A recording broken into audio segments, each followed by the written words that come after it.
We are back already. It is the Chinese Grand Prix weekend. It's also the first sprint weekend on the F1 calendar. Australia left us with a lot of questions, and I, for one, am really excited to see if China can answer those questions. Let's go ahead, jump on into this week's F1 predictions. What's going on, guys? Welcome back. I love the fact that we get to do this basically every week. Once again, the offseason was far too long. We are back to make our predictions once again. This time, it's the Chinese Grand Prix here in 2026, round 2. Like I mentioned, it is also the first sprint weekend on the calendar. So with our same predictions that we normally make, being our biggest positive surprise, biggest disappointments, our qualifying top 3, race podium, and one crazy prediction, we are also going to be making our prediction for sprint winner. Obviously, I think we all probably know where we're going with this, but at the same time, still a lot of fun. It's an extra point on the cards for, yes, our predictions championship. Here in our little community over in Discord, we host a predictions championship where everyone gets the opportunity to make these same predictions over there. And when the weekend is all said and done, we tally up the points. And at the end of the season, we'll see who truly knows wheel the most. And so if you're interested in joining our little community predictions championship and proving that you once and for all know the most wheel, please head to the link down below, join the Discord. We would love to have you join. But without further ado, let's go ahead and jump on into this thing and get things started with our biggest positive surprise. Kicking things off hot and heavy, because for biggest positive surprise this weekend, I am going for Lewis Hamilton this weekend. Obviously, last week in Australia, he finished just off the podium behind his teammate in both Mercedes in P4, but at the same time, he showed a lot of really good pace. And I think the Chinese Grand Prix, the Chinese circuit is going to, I personally think, has been one of his better tracks in his career. Even last season, we saw him win the sprint race, which doesn't technically count. But for this season, I think this could be the opportunity for Lewis to stand on the podium for the first time at Ferrari in Scuderia Red, and I think it is going to be a great opportunity for him. We obviously have seen that he enjoys this track. I think it gels with him very nicely. The biggest question that is going to be had is, can the Ferrari do enough to get on the podium?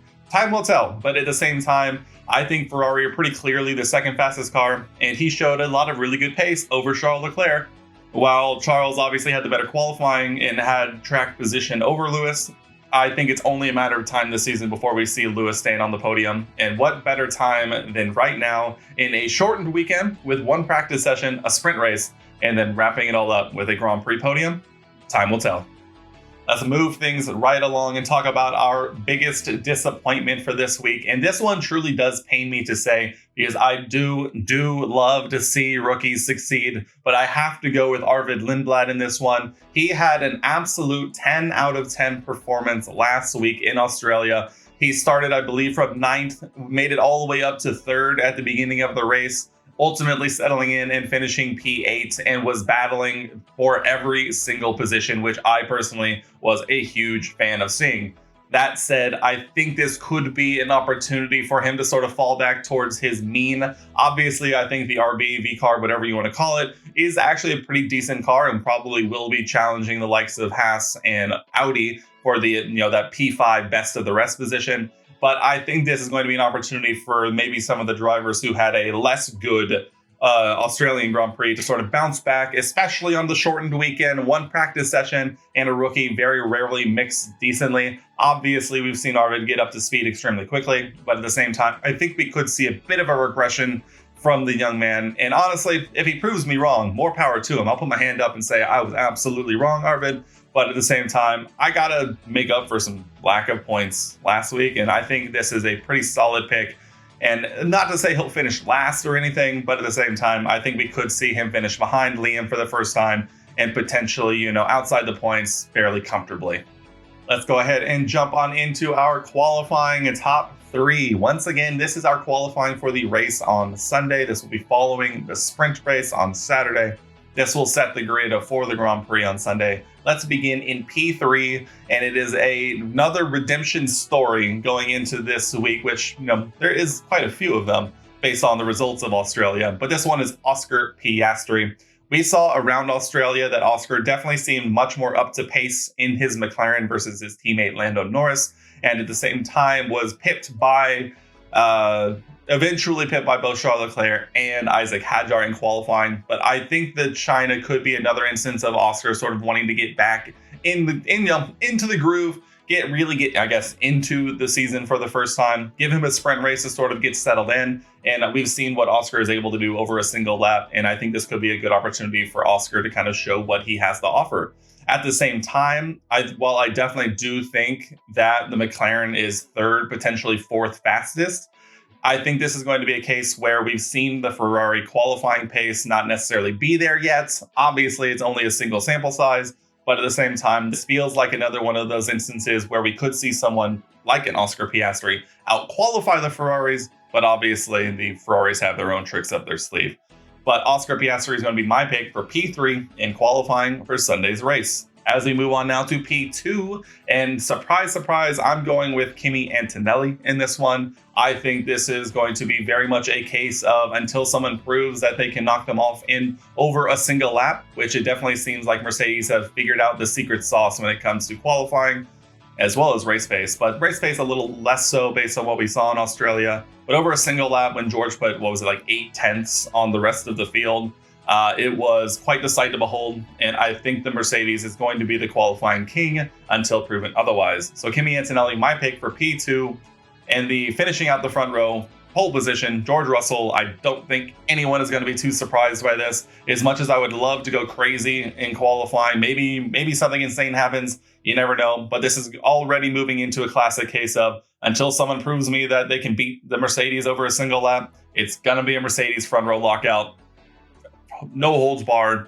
We'll see what happens. But for now, it seems like it's theirs for the taking. But there we have it, guys.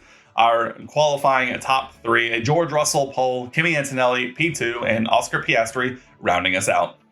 Let's kick the time back a little bit and talk about Saturday morning, or I guess the first session on Saturday. Sprint race, the first sprint race of the season happening here in China, one of 6 across the entire season. It's going to be, I think, a very interesting way to host the weekend. We talked about it enough already. A single practice session to get bedded in, and then you are jumping straight into sprint qualifying, and you got a sprint race very next day. The next session is going to be a race. And I actually saw some people talking about this online, and I'm going to use this opportunity to talk about it. My new favorite headcanon, a tinfoil hat conspiracy, is that F1 made these regs so good in the first 15 laps, so that sprint races are actually super good. And actually, once they move to implement 12 sprint races, the public won't mind as much. So this is my new headcanon. Think about it.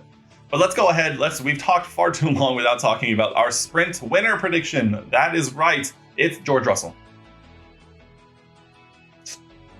Do I need to say more? I don't think so. It's one of those things that Mercedes won Australia pretty comfortably. Obviously, that was aided and abetted by the Ferrari strategy team, but at the same time, with the pace that George was probably managing over the course of that final stint, going long on those hard tires, obviously, definitely probably had more than enough in the tank to pull out a gap should he need to. This is going to be a case of, once again, we're getting into it early this season, but Mercedes have definitely seemed to have the measure over the rest of the grid. And unless something insane happens in a sprint race, crazier things have happened, I think it's going to be Mercedes to lose, and George Russell is my pick for sprint winner. Let's go ahead and move on now to our race podium. It's the reason we all show up so early on Sunday mornings to watch these drivers do what they do best, and that is race these cars at as close to the limit as these batteries will let them get. Let's go ahead and kick our race podium prediction off with P3. I'm going with Charles Leclerc. Charles, I think, is going to be one of those drivers very similar, I think, to what we saw from George last season, where he'll just always be lurking around the podium. And I think if anything were to happen ahead, I think it would be his opportunity to pick up the pieces and get himself a podium. Or, as we saw in Australia, we just have the pure pace to finish out the podium behind the 2 Mercedes. But this definitely feels like the right spot for Charles. I don't know. At least we haven't seen if Ferrari truly can challenge for race wins. And so this is one of those moments where realistically, probably as high as you could realistically put one of them, unless something crazy happens. Which brings me on to my pick for P2. in the race podium, I'm going with Lewis Hamilton. It's right, a double Ferrari podium here in the second weekend. This will definitely require the assistance of some potentially external factors. Not to get too spoilery, but there is one of the Mercedes drivers which is probably a bit more susceptible to chaos than the other. I think this is an opportunity for Ferrari to try and flex their muscle as much as they can this season. Obviously, if things were to go perfectly for them, I think this is probably the ceiling, but you never know. They're going to have a sprint race to try and learn as much as they can and potentially try and make something happen on a Sunday. So let's get crazy here in the second week. We got to spread our eggs a little bit. You can't get too boring too often. But that leaves us only one position left. Our winner for the 2026 Chinese Grand Prix, George Russell. Copy and paste exactly what I said for the sprint race and put it right here. I think while Kimi Antonelli is a bit more susceptible to getting mixed up in altercations elsewhere, we saw him have a poor start in Australia and have to make his way back up through the field. Being more susceptible to things like that, China, especially that long winding turn one, definitely is an opportunity for some chaos should someone get a little greedy around the outside or down the inside, depending on the part of the corner that you run into. This would definitely be a case of a double Ferrari podium, surprising probably all of us very much. I, for one, would take it because I think it would be very exciting to see.